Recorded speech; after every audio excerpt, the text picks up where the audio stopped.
more than you think, and you never know. They could be people they could be English speakers who live in Japan. That's fair. They've done that multiple times. Resident Evil, the original Resident Evil, all those on-camera shitty actors and voice actors were all in Japan. They all lived there. So it wasn't like, they outsourced it. They literally just grabbed whoever the hell they had and used them. They said, do you speak English? And if anyone said, Soka, they said, alright, not you. So, yeah.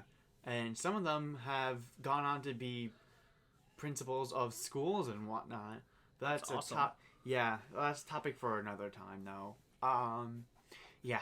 So, otherwise, so other topics I want to get into. So, I'm going to start off with Mario Kart Tour came out as of today, for Mario mobile Kart devices. Tour, Bjorn.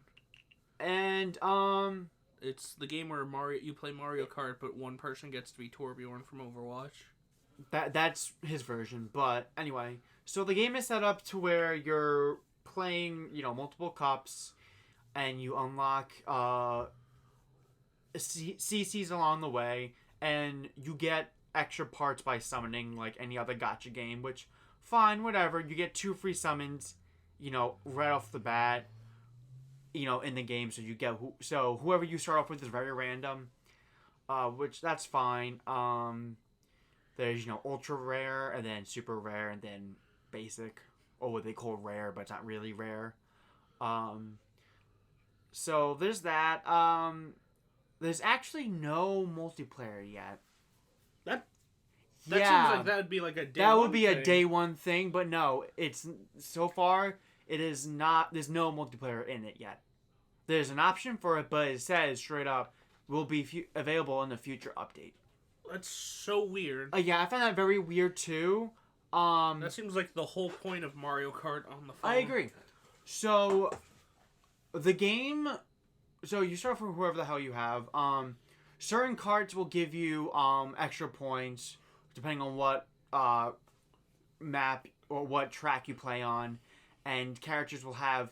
This one's a little weird. So, certain characters on certain tracks, when they pick up an item box, those specific characters in that track can either have 3 items at once, 2 items at once, or 1 item at once. So, like, Yoshi can have 3 items from 1 item block if you're playing on Yoshi's Circuit. But if you're playing as Mario, he only gets 1.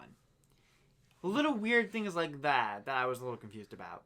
Yeah, that seems like an unnecessary thing. Like to have. That yes. seems like a throwing balance out the window for no reason kind of thing. I agree. Plus, it also loses a bit of variety, too. Like, you're going to just see Yoshi's all on that track. Also, the game also levels up your characters every time you do a race. So, like, your character and your car parts, which... That's only relegated to the actual cart itself, wheels and everything included, and your glider is separate. Those are the only things that they count as separate things in level ups. Which, that's not too bad. You also can... The summoning in general was a little weird. It takes 5 crystals to summon for one thing. It can't be just a person. The summoning rates are very, very, very low. It's like a 0.3% to get like a ultra rare. And I'm like, that's very low, I feel like. Like, at least heroes, you at least have a 3% chance to get anyone. Yeah, that is really low. So, I'm shocked that they did that low. I don't know why I feel like Nintendo's been really weird with their gacha model. But, so, like, also going back to the gameplay though real quick, the controls are very weird. They're very weird. You have 2 options to manual grind and not, to where it's weird. So like when you hold your phone and do it, so you literally just move your car the whole time by just swiping left and right. You have an arrow, like a very transparent arrow showing you where you're going to be going. One thing I wasn't getting used to, when you go off a ramp, it automatically does like a trick jump for you. Really? Yeah, because I kept doing it, automatically, because that's how I do it, and I keep throwing an item while doing it. It's really annoying and weird, but I found out that you actually just do it automatically. I'm like, oh, Can you hold shells behind you? yeah, yes. You gotta like do it like this though. It's weird. That is weird. No, actually, you don't have to do it like that. Sorry. It's whatever item you get first, and then it'll stay behind there, and then you can to throw it back. You just swipe back. So there's that, and yeah, but the control was just very weird to me. Even when you turn off automatic steering, it didn't really feel that great. It wasn't too bad like when you get used to it, but nothing. I really wasn't that engaged with it. And I don't know. I feel like I wasn't going that fast enough, even at 150cc. It felt like I was going too slow sometimes, and like some carts in front of me just somehow got faster, even when I collected enough coins to where it wouldn't be that much of an issue. Just like a mushroom. Oh wait, so like the computers are like how they were in Super Mario Kart? A little bit. Most races I was able to place first place rather easily, but sometimes like I'll do a track once, get like 5th place somehow, but then do it again, and do the same exact thing, but get first place. So I don't know. That one's a little weird. Unlike Super Mario Kart, where Super Mario Kart they're just oddly difficult at by the start.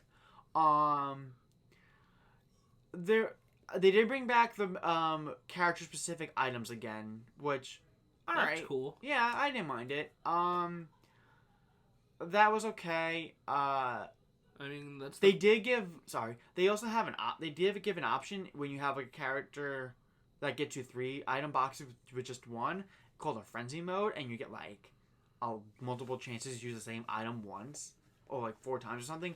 It's weird but kind of cool. Yeah, but overall it was kind of okay. One thing that they added that I don't like, they added a somewhat of like a season pass, in a form of like Fortnite does. Battle pass? Yeah, there you go, like a battle pass, and except you pay for that like monthly, and like you get like rewards automatically, and like even more rewards when you like get enough stars every track you do, which I don't like at all. Like you get more gems for summoning by having this gold ticket. Pay to win. Yeah, really whiz, and then you get certain characters by doing it. Like you get Metal Mario. I mean, more so pay to win. Who's an ultra rare, and I'm like, wait, you just get Metal Mario? That's dumb. Yeah, so I was doing it, and I deleted it already.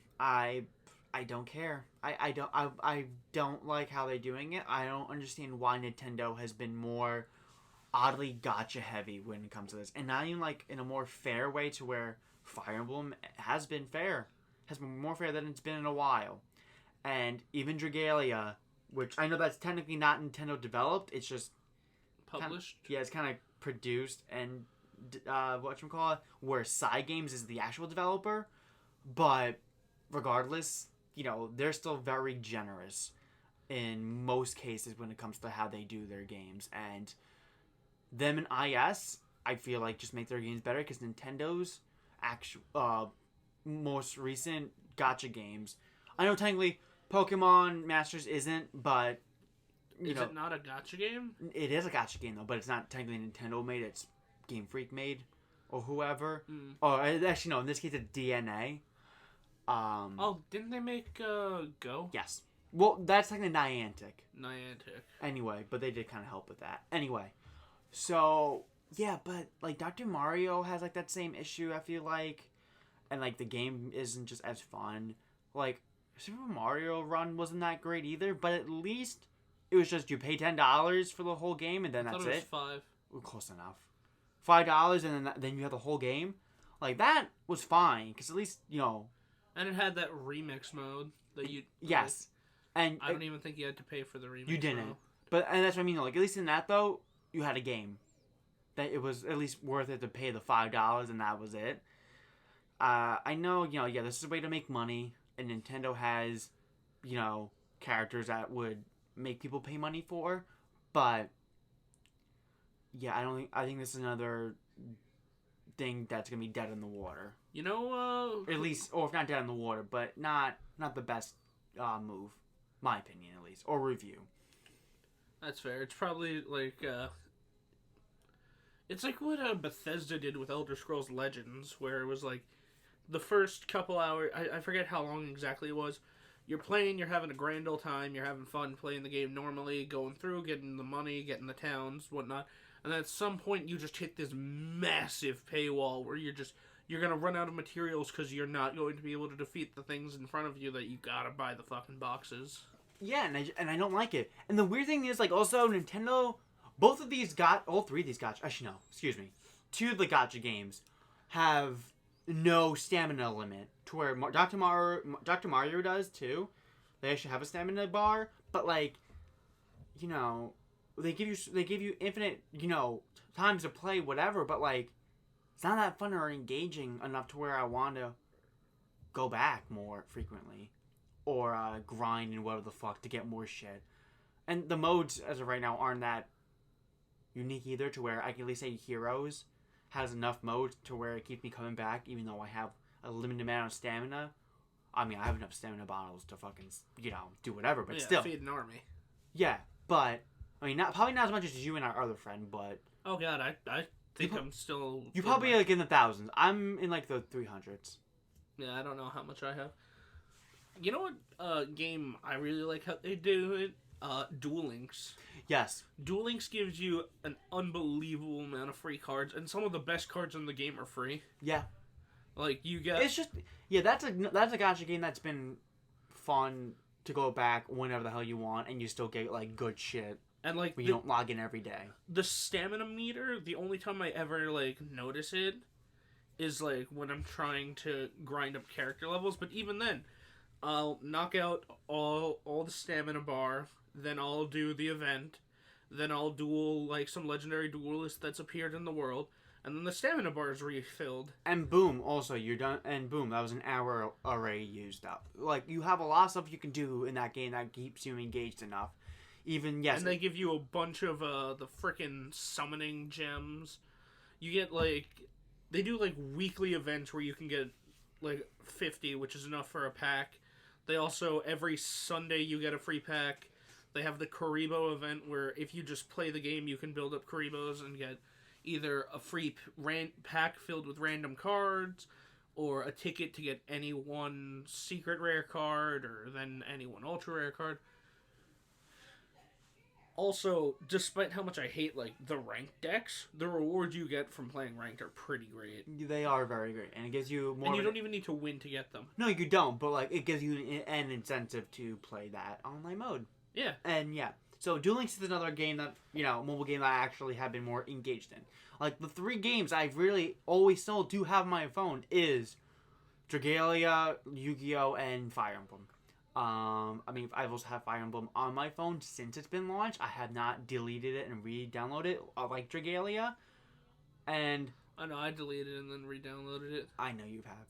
But, the only other, like, game I've kind of played a little bit of, but even that I stopped with because, I don't know, it's not as... It's engaging, but, like, I don't know, there's no modes to play in it. There's no modes to play except for ranked, and that's not fun after, like, a match. Is, Tekken.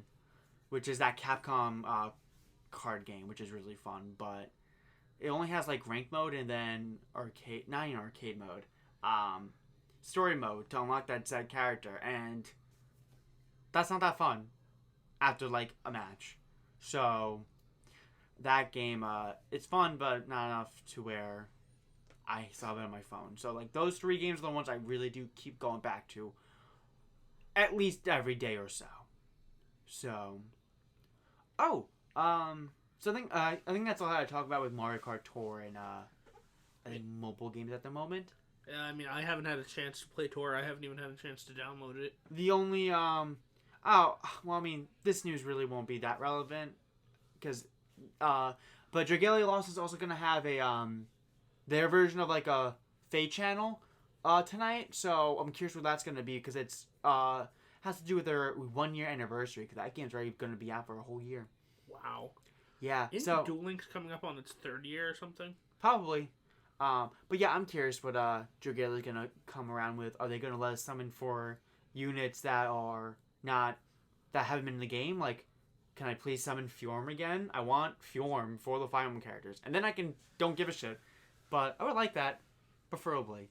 Anyway, so going away from that, I want to talk a little bit, because I have a few topics I want to talk about. But I beat Final Fantasy VIII this week, and I want to give my a little review / thoughts about it. So I bought the Switch version, the remaster. Well, remaster is very loose, but remastered character models, backgrounds. Yeah, like the backgrounds and everything weren't changed, but I didn't care. I know then, it shouldn't be called a remaster. I understand that, but I still thought it was fine. So, I mean, fuck 'em. What's more important, that the characters look nicer or that the backgrounds look nicer? Some of the backgrounds definitely needed some shaping up. I will agree, but the character models. But which would you say is more important? Character models. Yeah. But there are definitely sometimes where the backgrounds don't fully make sense.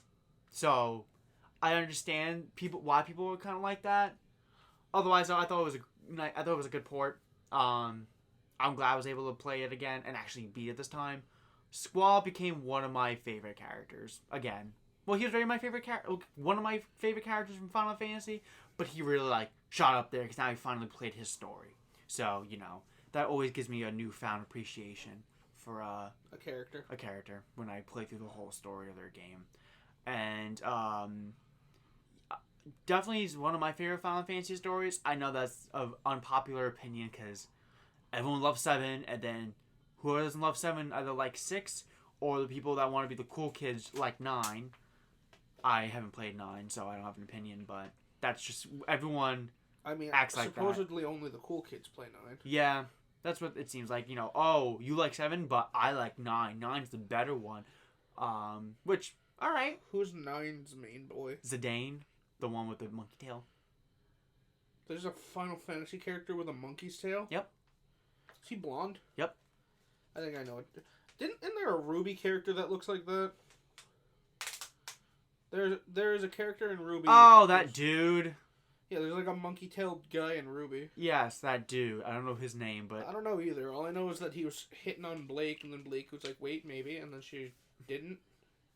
I have no idea. I was in Ruby. I don't know. I've only ever seen Season 1. I think I left off where they saved that ginger robot.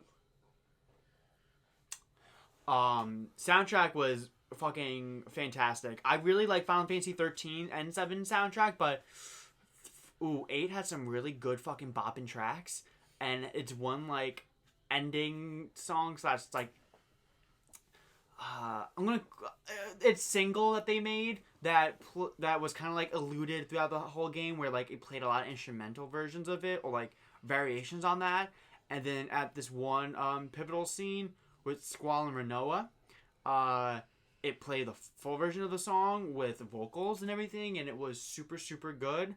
And it kind of linked into how one of the characters, who he had a crush on, a pianist, she always wanted to be a singer, and then in the future, he finds out, oh yeah, she married someone, and she even started writing songs, and she has a really popular song out right now.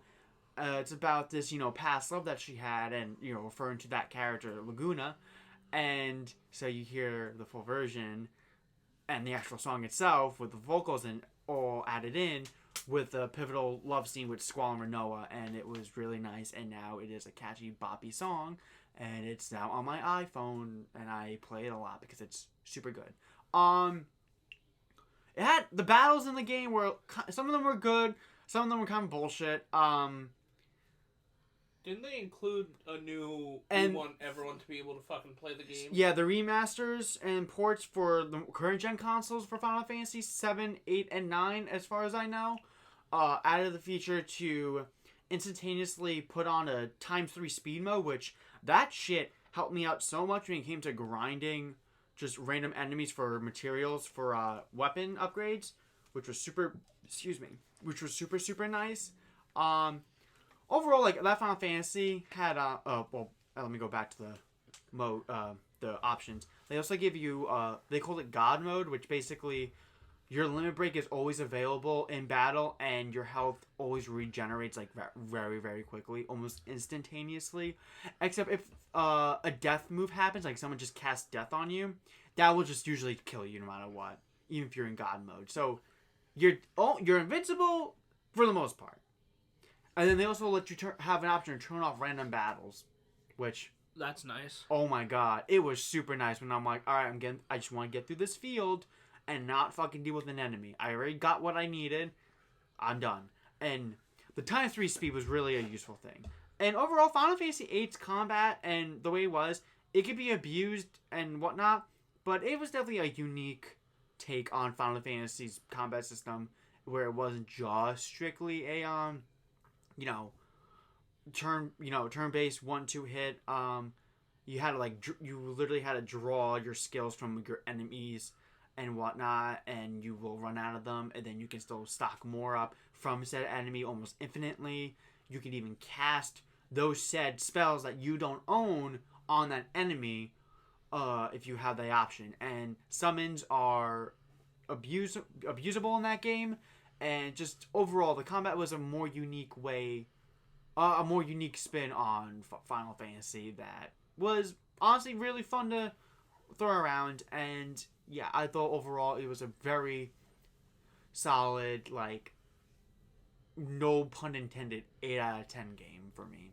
But ching. Yeah. So I like when games do that. They give you options like that. Well, see, a lot of people say that if a game, someone is not entitled to finish a game because they bought it, and that you should be forced to get better at the game in order to succeed with it. Or play it the way you play, or go through the very, very tedious the harder way. The harder way, or just in general, like, the tedious way of getting through the game by grinding your levels just to be able to survive a hit from a boss. And a lot of people say that that's the way you should and that's the appeal, and that's the whole thing of that kind of game. The way I see it is that you should reward people who want to add the challenge, like what Yes. Halo did. You can play on easy mode and experience the story all the way through. If you play on Legendary, you get a little extra something. I don't like it when people say that games like, not getting into it, but games like Fire Emblem, where they added in the casual mode and the Classic. Classic mode, and they added in casual mode, and you could set the difficulty normally. The fact that there was a casual mode is the reason a lot of people got in. I got into it. I will be that guy. I got into Fire Emblem because it had that option. Sure, did I go back eventually and play the classic Fire Emblems with that said, Yeah, because you want the challenge. It's not even wanting the challenge. I did also want to...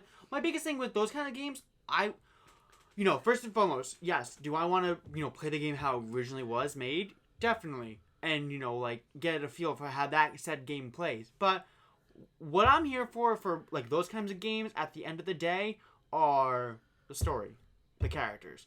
That was a big thing with me with Final Fantasy VIII. As much as I, like Final Fantasy's combat, and I played through a lot of them without that kind of cheat, but what I stick with by the end of the day with those kinds of games are the story and the characters. No one liked the 13 trilogy back then, and they kind of don't like it now, but Noelle from Final Fantasy 13-2 is still my favorite character of that whole franchise. And that's what sticks with me at the end of the day. Not the gameplay.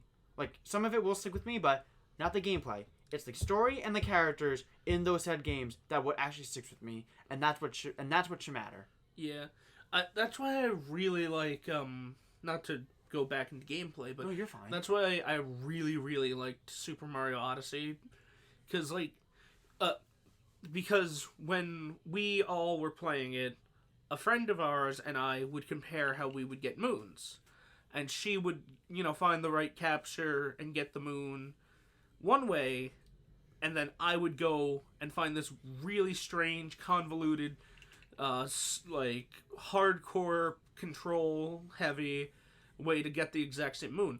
Like the one where she found the woodpecker stuck into the side of the like rotating platform and used that climb up, found a secret room, and I did like a backflip, kicked off a wall through the hat, dove, did like a bunch of different crazy shit, and found my way to the room.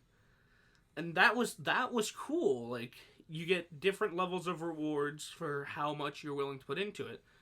Like you don't have to in the underground in the Sand Kingdom find that coin stash on top of the doorway, but you can if you decide I want the challenge of seeing how far I can do this. Or you don't have to play a video game. For example, I want to play through Spider-Man without swinging a web.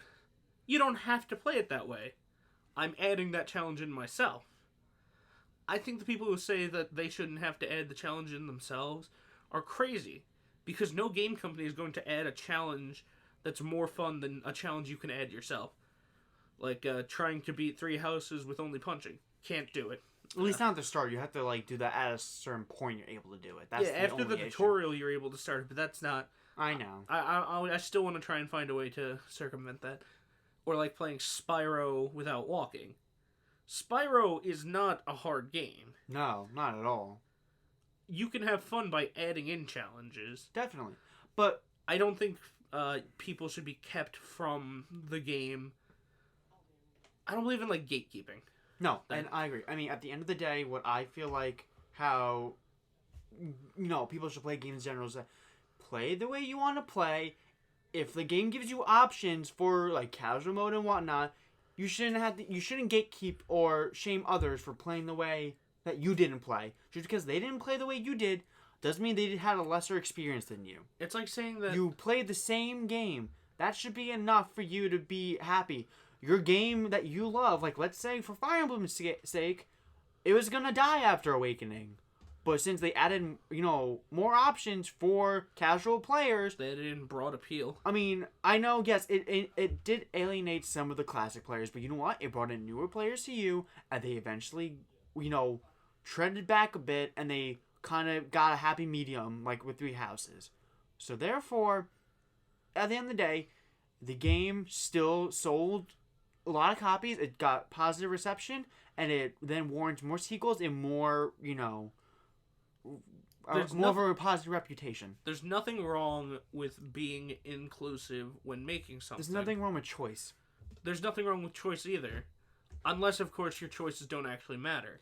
No, yes. Like in fucking Awakening.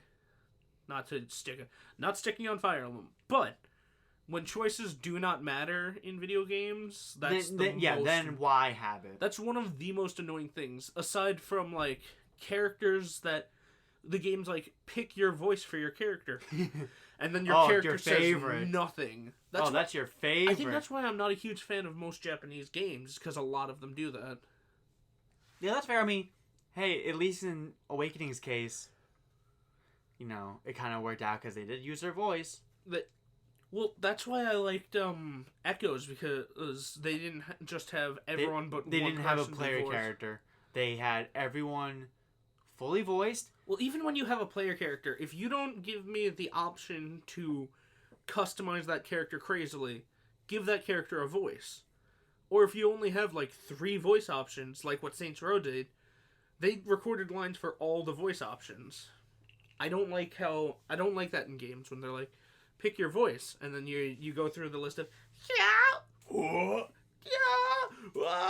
Xenoblade Chronicles X did that, and I didn't understand, because... That's like a story game, though. Why would they do... Yeah.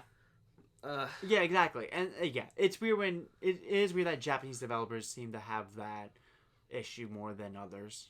I'm not huge into silent protagonists. They don't bother me. It depends on the game, but it's not usually what I want. I think for me, thinking about it, like the types of games that I play, I'm really not that huge into silent protagonists. No, that's fair. Like, Mario gets the pass, at least in Odyssey, because it's fucking Odyssey. And also plays so nicely. And also most Mario games really have a pass when it comes to that crap. I also cannot stand in Pokemon, like the more recent Pokemon games, when your character just sits there with a blank slate on their face. Like, in Sun and Moon, your character could be witnessing his mother getting raped and murdered, and he's just sitting there with the smile, like the little happy, creepy smile. Or like they tried to fix it in Let's Go Pikachu and Eevee, but the male is always angry, and the female is always dumbfounded. I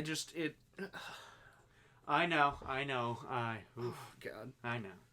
And like, buddy. I know. I don't know. That's like a minor gripe because gameplay is more important than if the character, like, does anything. Because at the end of the day, Mario Odyssey is more fun because you can Sonic the Hedgehog the fuck around. As opposed to Mario having big goofy smiles and a happy wobbling nose. But, like, those things add to it. Mario Odyssey, it would still be as much fun to play, but it would be a lot more forgettable if Mario had the same stark smile expression the entire time. Well, I agree. I definitely agree with that. It is such like and what's weird to me is that I really like Skyrim, and in that your character has dialogue options, but you don't speak. You do in the Fallout series, but in the Elder Scrolls series, you don't speak. Outside of like "hyas" and saying the shouts. Yeah. But in that, you're not there for the Dovahkiin. You're there for the other interesting characters. Of course. I mean, and that's the thing, you know, I feel like if you have a silent protagonist, it's not that bad as long as the supporting characters are engaging enough to really take away from it. But, like, you know, there's a reason why that most of my favorite characters in video games, especially like in RPGs, all speak. I love Roy from Fire Emblem. He's a I would say speakable main character.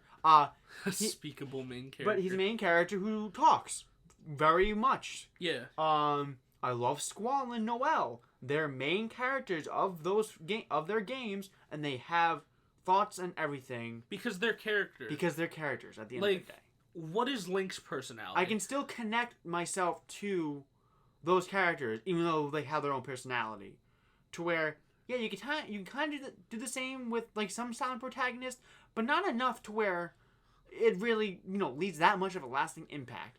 There's a reason why Mass Effect did so well and whatnot. Commander Shepard spoke all the time, but people still connected with them fucking immensely because... Well, yeah, silent protagonists can definitely work. It's like the difference of what is Link's personality versus what is Samus's personality.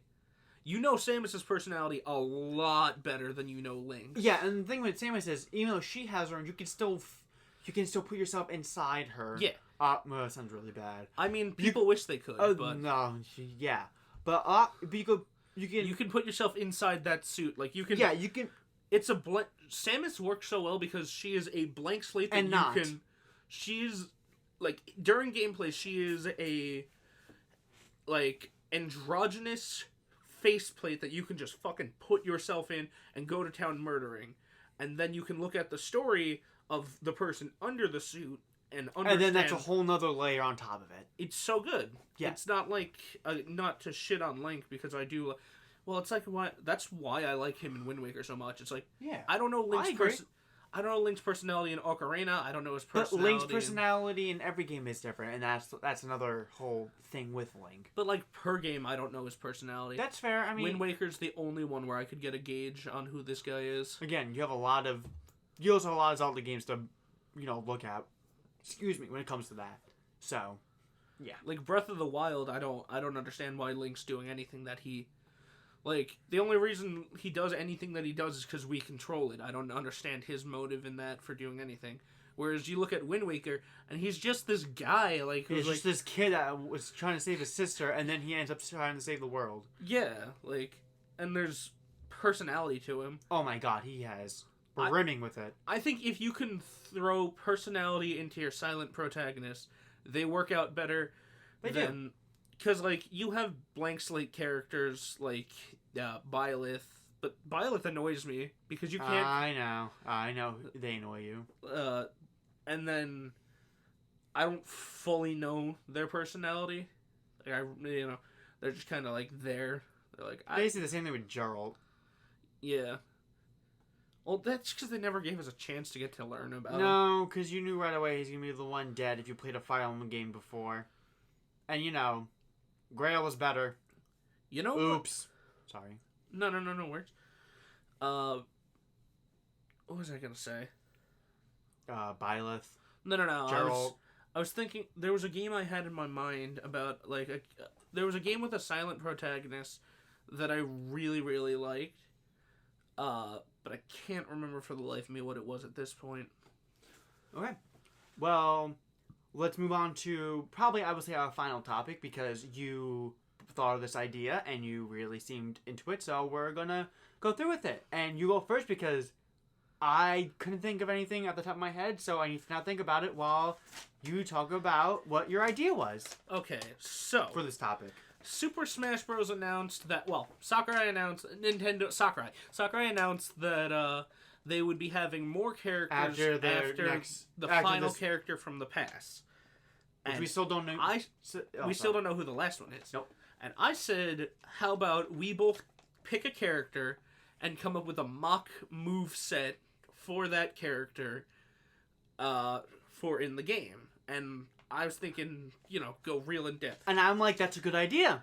And I completely forgot to make one. But I can kind of think of mine while we go. But you go first. I had to make mine during lunch break at work. That's fair. I have all the moves and 2 of the taunts. Okay. And something unique about the game. So, I'll start. My character was Shantae, of course, because she is my number 1 most wanted character for Smash. And the possible moveset I came up with for her is that her standard jab is not is similar to Mega Man's, wherein that he doesn't have a rapid jab, nor does he have a finisher. It's just the pellets come out. But hers is that she does a single mid-length reaching hair whip that has a relatively slow swing speed, but in exchange for that, it's got more damage than most jabs, and it's got decently good reach. Nothing crazy like Corrin's.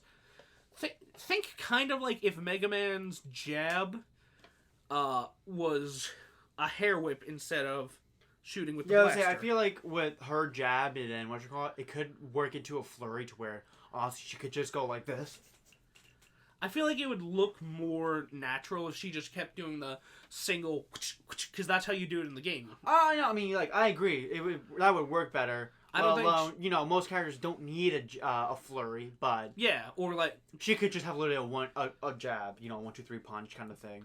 I wouldn't even go that far because Mega Man doesn't have the 1, 2, 3 punch. He just has but technically that's kind of what he has, so that's why I mean But he hers, can, 1, 2, 3, boom, whatever, and to where.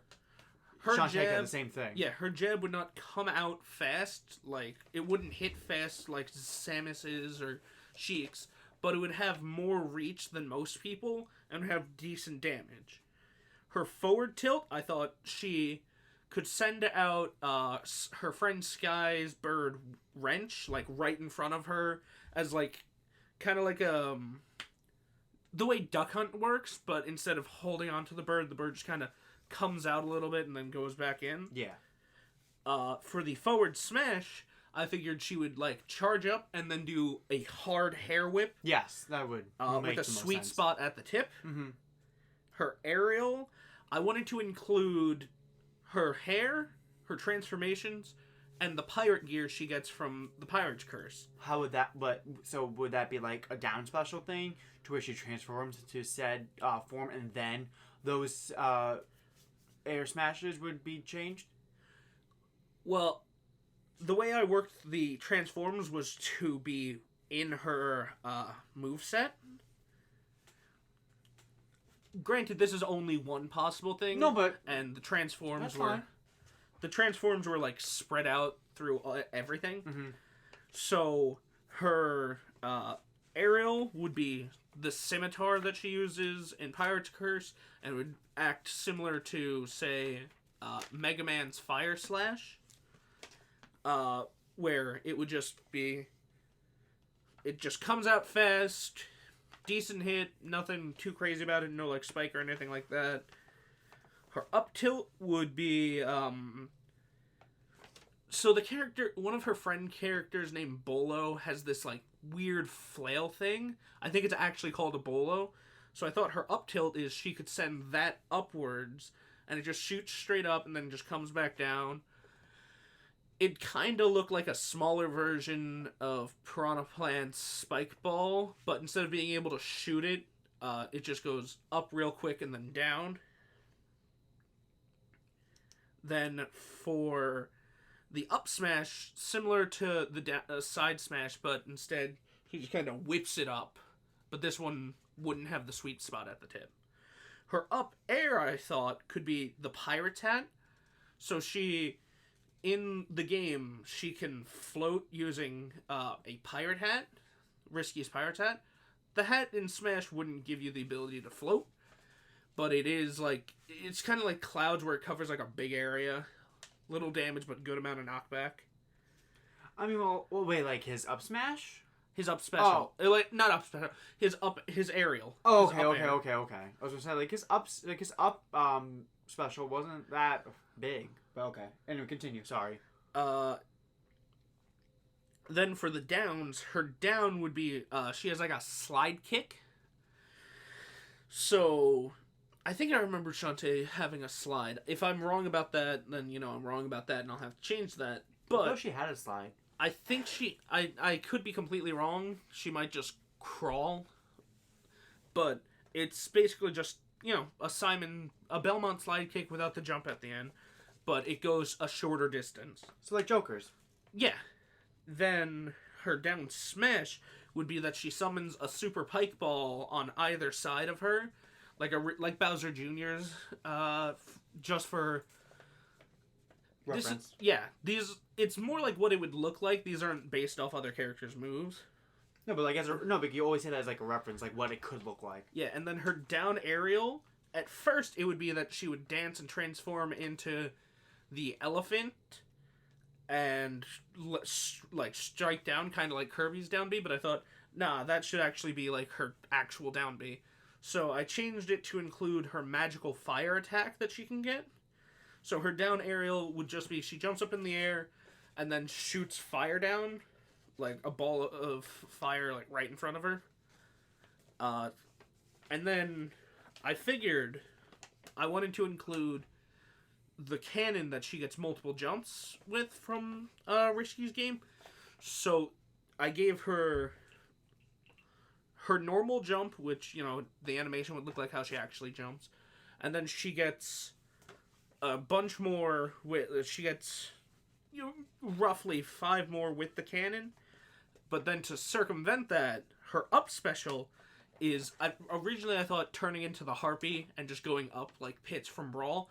But I thought, what if a more unique way is that her recovery was more focused on horizontal than vertically?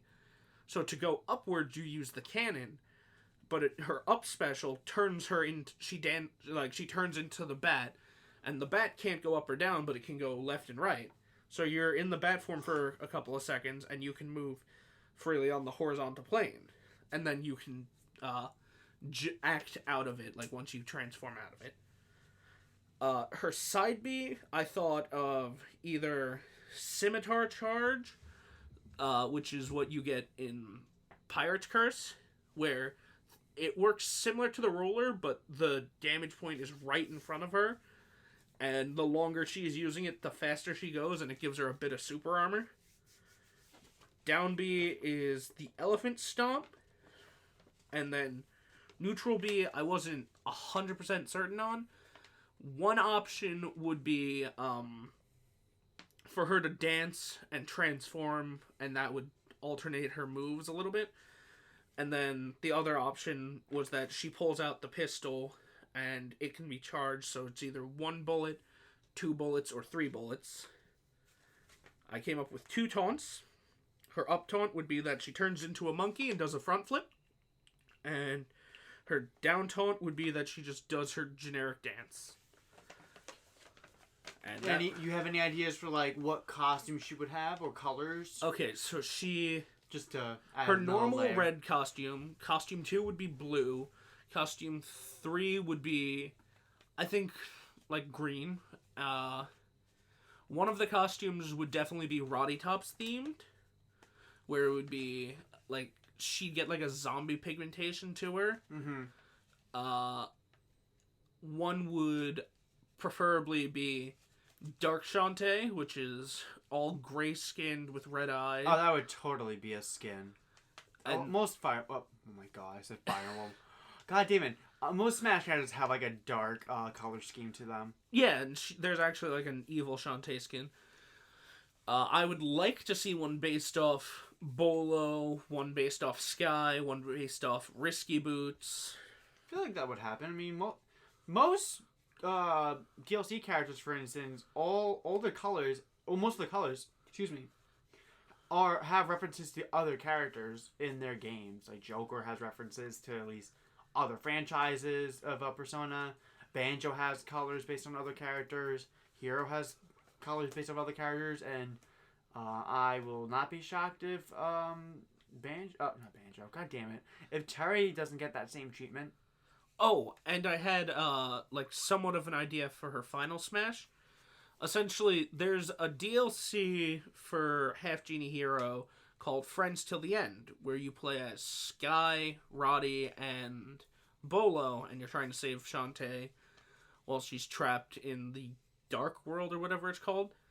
And so I figured, because Shantae's whole is very big on her friends and whatnot, that her final Smash should be like, she calls them out or something, and like Bolo throws out his thing, and if it hits you, you get thrown into an animation where like Wench, like the big bird that she has, I think Wench just turns big, just like picks you up, and like a whole big animation of just all of them working together that ends with getting crushed by I don't know, maybe what the hell, Plop Blop, Poop Toot. Just Risky Boots has a monster called Poop Toot. Okay, I was about to say like I have no idea. All right. That's only the first one, and I had to make it during lunch, so it's not refined. No, but at least you have yours written out and planned. Anyway, so my said character that I would make that their potential moveset, I would make it Jill Valentine from Resident Evil. First off, her costume wise, I feel like they would make her Resident Evil 3 her basic costume because it seems to be her most iconic for most people. So it would make sense, even though I personally don't. I like the design, but it's not my favorite. I like her design from Resident Evil 1, which has the beret and everything.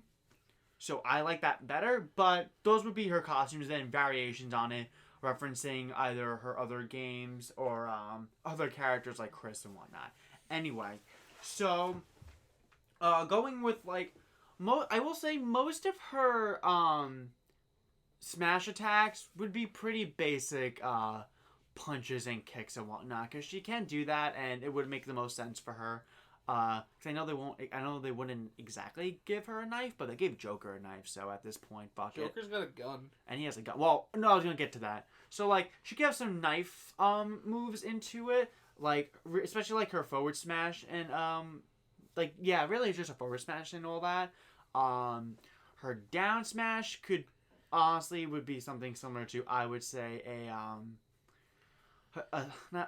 like a sweep kick. Like Snakes? Yeah, like Snakes, really. I'm gonna base off a lot of physical moves I would base off of her moves she has in Resident Evil 5, where she actually has all physical moves, and they're all named. Her recovery would probably be something along the lines of honestly, ooh, shit. Now that I say that, now I'm losing my train of thought with that. I would probably say Jill could have Does she have like a grappling hook in the game? No, that's Ada. Oh. Oh God. Honestly, because most of the things she gets out with are either like are just is someone grabbing her up or. Uh, Honestly, I could say maybe a crowbar or something. How would that be her recovery?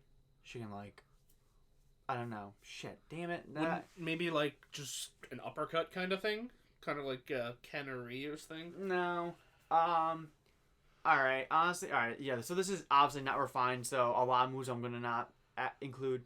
So whatever. I would definitely say her special moves though. Her neutral B would be a gun, which is literally be pat pat pat. Her side special, I would say they could take it from Marvel vs. Capcom 2, and one of her specials is she basically does like a shoulder bash, except she's like engulfed in flames and whatnot. Huh. So that would be I feel like a really good reference to MVC2, a very influential fighting game, and for Jill as a character as well. I would definitely then have to say her grabs would definitely incorporate more of her melee moves she uses in Resident Evil 5. Like, she has a double knee drop where she just straight up jumps on the enemy with her knees. And so, like, I feel like that would be a perfect down grab for her and whatnot. And actually, like, I would say her sweep kick could be her up grab, which would be very good. And then basic throws for her throws. Actually, her throws could be a roundhouse kick that she does, and then a reverse roundhouse kick, because she does that for certain enemies. So that would be a good forward to backwards one. Otherwise, I never got to make throws. Yeah, well, I just thought of that. Because her grabs and physical moves would work out better for like that kind of thing, and I would definitely have to say, one of her taunts really has to be, again, I would say taken from Marvel vs. Capcom 2, where her beginning intro, she's like always has something in her hand, and usually just throwing it up and down. She's like, "Come on!" And there's usually like a key or ink ribbon. So it's similar to Pac-Man, to where whenever he taunts, something different comes out of it. So that's a side B. Anyway, so I feel like that could be a taunt. Another one would be I would say just like a random gun pose that she does. And another one would be, as a joke for all the Resident Evil fans, she brings out a Jill sandwich. Well, a sandwich, and she just eats it. And then, she has a Jill sandwich. But, anyway. And I would say her final smash, probably like what they've been doing with most of these DLC fighters. And just have it be like another one hit, but cinematic kind of thing. And just have a bunch of, like, Resident Evil characters just come in and shoot the shit out of them with rocket launchers, because that's always been like an iconic thing where they kill a certain boss with a rocket launcher or whatnot, and they like, it could be like Leon and Chris and Claire and whatnot, and they all use like specific rocket launchers that they use for their said game to kill their final bosses. So that would be kind of cute. I would like that. And yeah, that's a very, very basic pretend move set I would give Jill. They could definitely work more things into it, but honestly, just thinking of it off the top of my head, that's what I came up with. Not as much or as in depth as you, but I thought of how to incorporate other dances. So you make also with the throws. So her grab would be like I feel like the grab should be like a magic grab that looks kind of like how Robin's Nosferatu looks, but instead of it's just a grab. Down throw would be she turns into the spider and like leg stomps them. Back throw should be she turns into the mermaid, and referencing the mermaids that you actually fight in the game. She does like a backflip and with the tail whacks someone. I feel like I couldn't think of a forward throw and an up throw while you were going over that. But one thing that would also be neat is that if while shielding you turned into the crab transformation, and your shield was like the crab shield. I mean, honestly, I feel like Rashawn Tate's grabs, they can kind of get basic on it, and honestly, just grab them, whip them down for their down throw, I and guess the forward throw. whip them up with I guess their the forward up throw. throw could just be a And the back and forward throws could literally just be a whoosh, whoosh. So that would be honestly, I feel like how that would work. Yeah. Otherwise, I think those are really all the topics I think we had for this episode. Unless you had any other topics you wanted to randomly drop that you want to discuss. Remember, kids, Mr. Popo's real name is Justin Trudeau. How did you get that information, though? Oh, well, that's because there's a photo of Justin Trudeau going around where his entire body